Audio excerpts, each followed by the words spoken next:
نے جوائن کر لیا. یہ والدہ ہیں سلمان طاہر کے جو MBBS 4th ایئر اسٹوڈنٹ تھے اور یہ بھی کرونا کے آگے اپنی شہید ہو گئے. تو ہم ان سے بات, یہ ڈاکٹر صاحبہ خود بھی ڈاکٹر ہیں, her husband is a professor. Tahir Saleem صاحب دونوں ڈاکٹر ہیں, ان کو بھی کرونا ہے. ایک تو میں ان سے شروع کرنا چاہوں گا کیونکہ میں چاہتا ہوں کہ ہم کرونا کو ایک سٹیٹسٹک سمجھنا چھوڑ دیں. یہ ایک حقیقت ہے جس کا انسانی چہرہ ہے, جس کا دکھ درد ایک انسان کا دکھ درد ہے, اور ہمیں اس کو کتنا سیریسلی لینا ہے. ہم کسی اور سے نہیں بات کرتے. سب سے مشکل کانورسیشن ہوتی کسی کے لیے بھی, میرے لیے بھی, کہ میں کسی ایسی ماں سے بات کروں جن کا انہوں نے ابھی اپنا بچہ کھویا ہو. I am a parent myself so I know the pain. Doctor Shabnam السلام علیکم. وعلیکم السلام. تھینک یو ویری مچ کہ آپ نے ہمارے لیے وقت نکالا. جی آئی کین ہیئر یو. بہت شکریہ آپ نے ہمارے سے گفتگو کے لیے وقت نکالا. یہ کرونا پہ بڑا لوگوں کا ایک کیجول ایٹیچیوڈ ہے, جیسے بس کرونا کا کیا ہے, ہو جاتا ہے, نہیں ہوتا. سڑکوں پہ دیکھیں لاکھوں لوگ پھر رہے ہیں, کچھ پرواہ نہیں ہے. بطور ڈاکٹر اینڈ بطور ماں تو ہمارے سے شیئر کریں کہ یہ جو چیز آپ کے ساتھ ہوئی ہے اور بہت سی اور ماؤں کے ساتھ ہو چکی ہے, اور خطرہ ہے کہ آنے والے دنوں میں بہت سے ایسے واقعات ہوں گے, اس پہ کچھ کہنا چاہیں گی ہمیں آپ؟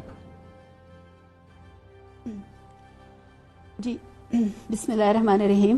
میرا نام ڈاکٹر شبنم طاہر ہے اور میں گائنی میں ایسوسیٹ پروفیسر ہوں لاہور میں ایک نجی ہاسپٹل میں. میرے لیے بہت مشکل تھا. ابھی پرسوں میرے بیٹے کی ڈیتھ ہوئی ہے, کل میرے بیٹے کی ڈیتھ ہوئی ہے, اور آج میرے لیے اس طرح دوسروں کو فیس کرنا از ویری ڈیفیکلٹ. لیکن میں سمجھتی ہوں بینگ اے ہیلتھ پروفیشنل کہ اس ٹائم پہ اگر میری کوئی بات دوسروں تک پہنچ جائے تو ہو سکتا ہے کہ جو میرے ساتھ ہوا ہے وہ شاید دوسروں کے ساتھ نہ ہو.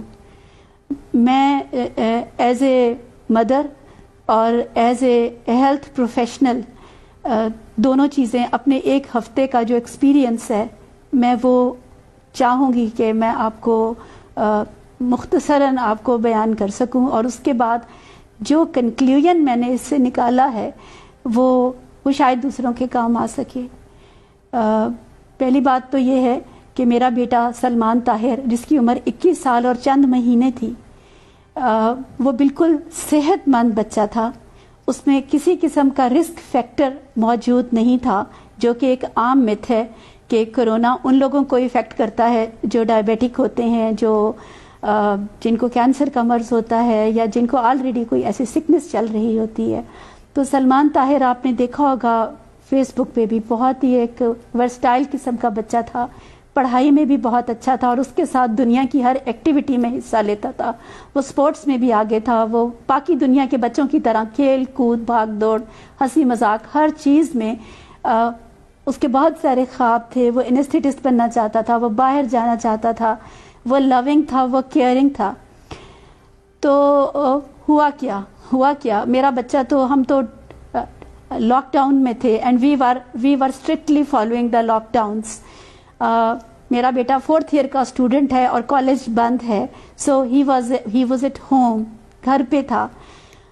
اس پورے لاک ڈاؤن کے دوران اس کی سکنس سے ہو سکتا ہے چند دن پہلے افطار کے بعد ونس اور ٹوائس میں بھی وہ باہر گیا ہو کہ لاک ڈاؤن میں بچہ بہت تنگ ہو گیا ہے. لیکن میں نے اس سے انکوائر کیا ہے کہ اپنی گاڑی میں اور اپنی 1-2 فرینڈس کے ساتھ, اور کسی سے ایسی اس کی میٹنگ نہیں ہوئی جس کو کف ہو, کھانسی ہو, یا اس کو کوئی کانٹیکٹ کا اس کو ہو. اور باقی گھر آ کے ہینڈ واشنگ اینڈ اسٹرلائزیشن ہر چیز جیسے ہم نے بچوں کو سکھائی ہوئی ہے, he was following because he himself was a medical student. عید میرا بیٹا چاند رات کو عید اناؤنس ہونے کے بعد میرا بیٹا چاند رات منانے کے لیے کہ میں نے 2 گھنٹے کے لیے اپنے فرینڈس کے ساتھ ہی وینٹ آؤٹ, اور 2 گھنٹے کے بعد گھر واپس آ گیا. چاند رات تک میرے بیٹے میں کوئی سمٹمز نہیں تھے. اس کو کوئی فیور, کاف, فلو, ناتھنگ, اس کو کچھ بھی نہیں تھا.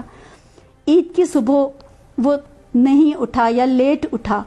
انکوائر کرنے پہ اس نے کہا کہ مجھے ہیڈ ایک ہو رہا ہے, مجھے فرنٹل ہیڈ ایک ہو رہا ہے. تو اس کو جو ہے وہ हेड एक बड़ी कॉमन सी चीज़ है, कोई और मैंने पूछा प्रॉब्लम नहीं है, तो पेनाडॉल दे दी गई। 2-4 घंटे के बाद ही सेट कि मेरा फ्रंटल हेडेक नहीं सेटल हो रहा, तो मैंने एक ब्रूफिन की टैबलेट उसको दे दी, कुछ थोड़ा सा खाने को लिया और उसके बाद वो सारा दिन सोता रहा।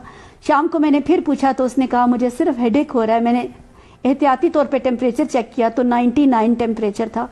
मैं इस चीज़ से थोड़ा सा वरीड हो गई कि उसको टेम्परेचर है, तो मैंने उसको एक कमरे में आइसोलेट कर दिया और ख़ुद एज ए मदर, क्योंकि ईद का डे था और इतना जल्दी 99 फीवर और हेडेक पे मैं उसको कहीं पे इस तरह ले जा नहीं सकती थी, मैं उसको खुद ऑब्जर्व कर रही थी।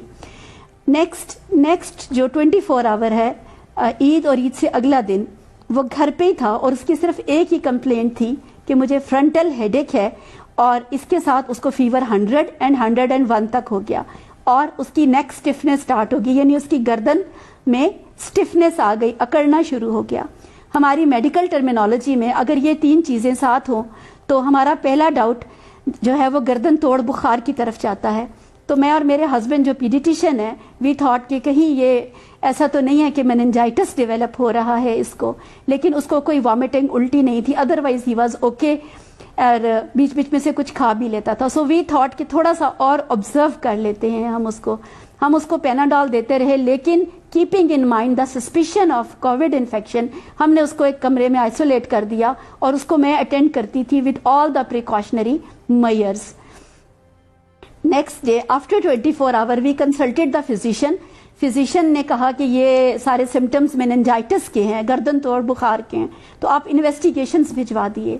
हमने घर पे ही चुगताई लैब के बुलवाया, बच्चे का सैंपल लिए, सिंपल जो बेस लाइन इन्वेस्टिगेशंस हैं, और 2-4 घंटे में रिपोर्ट्स आ गई जिसमें कंफर्म हुआ कि उसको अकॉर्डिंग टू रिपोर्ट्स उसको बैक्टीरियल मेनिंजाइटिस की पिक्चर लग रही है, क्योंकि हेडेक है, नेक स्टिफनेस है और फीवर है। इसके अलावा कोई नज़ला, जुकाम, खांसी, बॉडी एक्स पेन्स जो रूटीन में कोरोना के सिम्टम्स जाने जाते हैं, ऐसा कुछ नहीं था।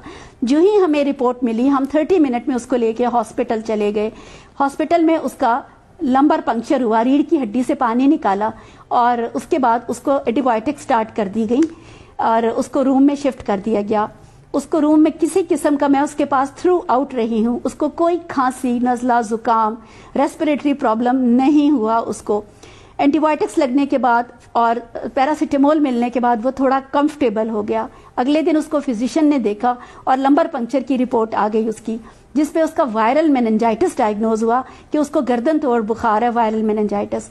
इसलिए उसको एंटीवायरल ट्रीटमेंट भी स्टार्ट हो गया। इसके साथ चूंकि मैं very close to the patient थी, तो मैंने देखा उसकी एक आंख सूजना शुरू हो गई है। मुझे ये थोड़ा अनयूजुअल लगा, तो न्यूरो फिजिशियन को कॉल किया, उन्होंने आके देखा, उन्होंने सीटी स्कैन एडवाइस किया। CT scan was completely okay. So उन्होंने कहा कोई बात नहीं, आप यही हेड मेनिंजाइटिस है, इसके साथ थोड़ा शायद ये इस तरह का हो रहा है, तो आप यही मेडिसिन कंटिन्यू रखें। और कोविड का हमने कहा तो उन्होंने कहा कोविड का कोई सस्पिशन नहीं लगता, तो अभी वेट करते हैं थोड़ा, लेकिन चलें चेस्ट एक्सरे करा लेते हैं। तो चेस्ट एक्सरे जब कराया तो उस पर एक पैच आया, सिंगल एक आध पैच आया, तो वो कहने लगे कि ये कोई साथ निमोनिया की पिक्चर भी लग रही है। और अब जब हमने एक्सरे पे वो पैच देखा तो हमें डाउट हुआ कि ये कोविड इन्फेक्शन हो सकती है। साथ ही कोविड का टेस्ट भी भिजवा दिया गया और उसके बाद ये सारी ट्रीटमेंट उसको चलती रही और उसको रूम में हम मॉनिटर करते रहे। नेक्स्ट अनदर 24 आवर्स के अंदर एंटीबायोटिक्स तो जा रही थी, उसको रेस्पिरेटरी सिम्टम्स अपीयर होना शुरू हो गए, उसका रेस्पिरेटरी रेट तेज होना शुरू हो गया, उसको ऑक्सीजन के बगैर वो ब्रेथलेस हो जाता, पहले 4 litre 5 litre and then 10 litres तक वो जाना शुरू हो गया। And gradually because I myself was observing, तो मैंने देखा कि वो डिफरेंट चीज़ें, उसका हार्ट रेट तेज़ हो रहा है, रेस्पिरेटरी रेट तेज़ हो रहा है, वो कोल्ड एंड क्लैमी है। तो मैंने जो कंसल्टेंट के साथ कि मुझे लगता है कि ये सेप्सिस में जा रहा है, ये शॉक में जा रहा है, ये DIC में, तो वो तमाम पिक्चर इन्वेस्टिगेशंस जब आई तो पता चला कि यके बाद दीगरे ऊपर नीचे डिफरेंट तरह की कॉम्प्लिकेशंस डेवलप होती जा रही हैं। मीनवाइल कोविड की रिपोर्ट भी आ गई जो कि पॉजिटिव थी, तो उसको कोविड के लिए शिफ्ट करा दिया गया। And then it took only 12 hours, और हर 4 घंटे बाद 6 घंटे बाद जो एक्सरे हुआ वो पहले से बुरा था और उसकी सैचुरेशन ड्रॉप होती चली गई। And he developed all the complications, including DIC, including the sepsis, meningitis, encephalitis and pneumonia and फिर उसके lungs from being एक perfectly healthy young man से आखिरी लम्हे तक ये टोटल साइकिल कितने दिन का था? जी ये टोटल इसको जो है वो टोटल अगर आप पहला दिन ईद वाला दिन छोड़ दें तो उसके बाद 72 आवर्स का टाइम लगा है, 72 आवर्स। इसमें सारे डॉक्टर्स इवन फिजिशियंस वो इतना हैरान थे कि एक हेल्दी बच्चा जो है वो उनका ख्याल था कि ये कोविड इन्फेक्शन हो ही नहीं सकती, ये है ही मेनिंजाइटिस। तो उसके बाद उसको respiratory symptom were the last symptoms जो अपीयर हुए। अब मैं अपने बेसिकली आज जो मैं इस प्रोग्राम में आने के लिए विलिंग हुई हूँ, मैं 2 बातें कन्वे करना चाहती हूँ। जब मेरे बेटे का कोविड पॉजिटिव आया तो हम सब के कोविड की स्क्रीनिंग हुई, जिसमें मेरे हस्बैंड की कोविड की स्क्रीनिंग पॉजिटिव आई। This mean my husband is asymptomatic carrier, उनको किसी किस्म का कोई प्रॉब्लम नहीं है, वो बिल्कुल हेल्दी आम लोगों की तरह घूम फिर रहे हैं। वो एक निजी अस्पताल में पीडियाट्रिशियन है और अपने क्लिनिक पे भी पेशेंट्स देखते हैं। हम अपने क्लिनिक पे पूरे कोविड के प्रोटोकॉल के साथ मरीज देखते हैं। क्लिनिक सैनिटाइज किया हुआ है, 1 बाय 1 तमाम प्रोटोकॉल लिख के लगाए हुए हैं। मरीजों को 1 बाय 1 आने को कहते हैं, उनको कहते हैं मास्क के बगैर एंटर ना हो। लेकिन जो 2 महीने में मैं एज ए गायनेकोलॉजिस्ट हम जो रेजिस्टेंस फेस कर रहे हैं कि लोग मास्क पहन के आने को तैयार नहीं हैं। अगर मास्क पहन के आते हैं, जब मेरे सामने बैठते हैं तो नाक पे रखने को तैयार नहीं है और हमें फोर्स किया जाता है कि अटेंडेंट भी हमारे साथ आएगा, अंदर आएगा। और इसके अलावा जो है डिस्टेंस रखने पर भी कोई जो है वो राजी नहीं है। अगर उनसे कहो अपनी गाड़ियों में वेट करें और 1 बाय 1 आए, कोई भी इन चीज़ों को फॉलो करने को तैयार नहीं है। अब मेरे बेटे को कोविड इन्फेक्शन कहाँ से लगी, इसके सिर्फ 2 ही सोर्सेज हैं। एक 2 दफा जो इस पूरे लॉकडाउन में फॉर 1 घंटे 30 मिनट के लिए वो बाहर निकला, मुझे नहीं पता उसमें मैं भी, लेकिन जाहिर है कि इंक्यूबेशन पीरियड इसका 2 to 5 to 14 डेज है, तो कोई उससे पहले कोई बहुत ज्यादा उसकी कहीं हिस्ट्री नहीं है। तो मुझे लगता है कि हम बीइंग ए डॉक्टर, हम इन स्पाइट ऑफ टेकिंग हम सारी प्रिकॉशंस ले रहे थे, बट समवेयर कहीं तो कुछ हुआ है कि हम as a symptomatic carrier we came in our home. बच्चों को लॉकडाउन में रखा हुआ है एंड किसी बच्चे ने हमसे इन्फेक्शन कन्वे की और उसको कोविड इन्फेक्शन हो गई। मेरे बच्चे में कोई रिस्क फैक्टर मौजूद नहीं था। अब मैं इस बिहाफ पे कुछ बातें कन्वे करना चाहती हूँ, कुछ मिथ्स दूर करना चाहती हूँ। प्लीज इसको ओल्ड एज की बीमारी मत तस्वर कीजिए कि ये सिर्फ 50 साल से ऊपर के लोगों को होगा। अगर ये 18 साल, 17 साल और 21 साल के बच्चों को इफेक्ट कर सकता है तो इसका मतलब है कि कोरोना के लिए कोई एज जो है ना वो मुकर्रर नहीं है। दूसरी बात है कि ज़रूरी नहीं है कि जिसमें रिस्क फैक्टर मौजूद नहीं है ये उसको इन्वॉल्व ना करे। ये एक नई डिजीज़ है। आप देख रहे हैं यूरोपियन कंट्रीज भी इसकी वजह से वो घुटने टेक चुके हैं। कहीं पर इस पे काबू पाना जो है वो लोगों के लिए मुमकिन नहीं हो रहा। इसकी कोई वैक्सीन नहीं है। मेरे पास अल्फाज नहीं है कि मैं अपने दुख का इजहार कर सकूं। मुझे पता आप क्या विद इन 76 घंटे में एक सेहतमंद खूबसूरत 21 साल का नौजवान आपका बेटा चला गया और उसके 24 घंटे के बाद आप बैठी हुई हैं और लोगों से बात कर रही हैं, समझा रही हैं। अल्लाह आपको और भी सब्र दे। और मैं यही बताना चाह रही हूँ कि प्लीज कोरोना को आप मैं जब पढ़ती हूँ कि कोरोना एक ड्रामा है, कोरोना के बदले पैसे मिलते हैं, मुझसे आज सब कुछ आप ले लीजिए, मेरा बेटा मुझे वापस कर दीजिए। मेरे पास जो कुछ है सब कुछ कोई ले ले, मेरा बेटा मुझे वापस कर दे, मेरा ख्वाब मुझे वापस कर दे। ऐसी बात नहीं है, ये मिथ है। और एक और बात जो बड़ी इम्पोर्टेंट है वो ये है कि लोग कहते हैं जो मरीज जाता है उसको कोरोना के खाते में डाल दिया जाता है। आजकल की पेंडेमिक को सामने रखते हुए please keep the index, suspicion of index को हाई रखें। मेरे बेटे में कोरोना को लास्ट पे रखा गया, वायरल मेनिंजाइटिस एंसेफेलाइटिस को नंबर 1 और 2 रखा गया। मैं कहती हूँ कोरोना को नंबर 1 रखिए, फिर मेनिंजाइटिस और फिर एंसेफेलाइटिस कीजिए। पहले दिन कोविड का टेस्ट भेजिए, फिर लंबर पंक्चर कीजिए। स्क्रीनिंग ज्यादा कीजिए, जो मरीज जिस कंप्लेंट के साथ आता है उसमें कोविड सस्पेक्ट कीजिए।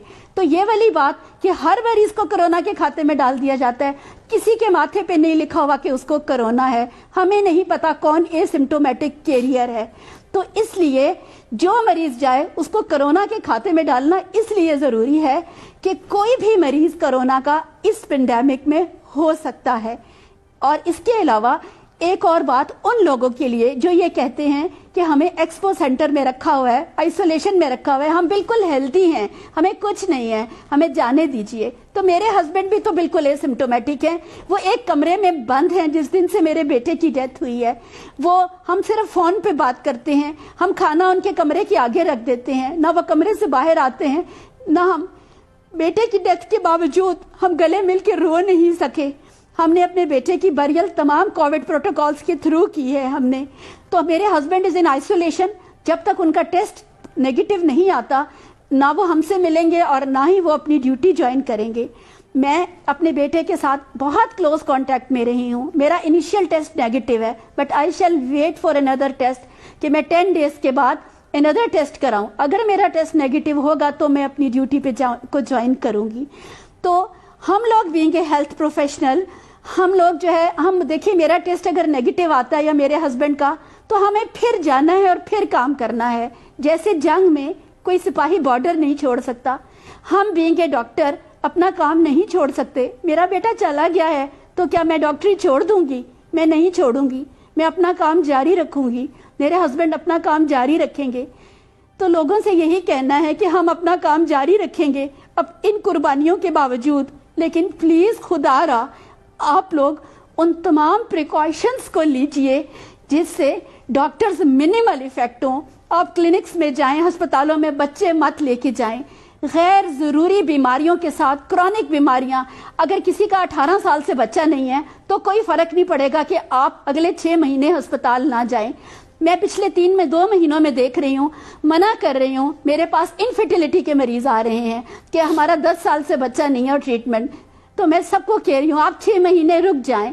आप कोल्ड डिजीजेस के लिए मत आएं हॉस्पिटल, सिर्फ इमरजेंसीज के लिए आएं। प्लीज बच्चों को साथ मत लाएं। बच्चे एसिम्प्टोमेटिक कैरियर होते हैं, उन बच्चों में कम है mortality, but they convey the disease. Doctor Shabnam, देखिए जब तक हम मोड ऑफ ट्रांसमिशन को नहीं समझेंगे, बिल्कुल आपका जितना भी हम शुक्रिया अदा करें कम है। मुझे तो जी मैं तो आई बी टोटली ऑनेस्ट, मैं I am shocked and amazed कि आप में अल्लाह ने इतना हिम्मत दिया, जज्बा दिया कि आप बात कर रही हैं। मेरा I have a 21 year old son, मेरे पास सुनने की हिम्मत नहीं है जी। चले आपका बहुत शुक्रिया, को नहीं समझेंगे जी। आपका बहुत शुक्रिया और अल्लाह आपको सब्र दे और लोगों को हिदायत दे। We have to take a break here, break के बाद शुरू करते हैं। We need a break.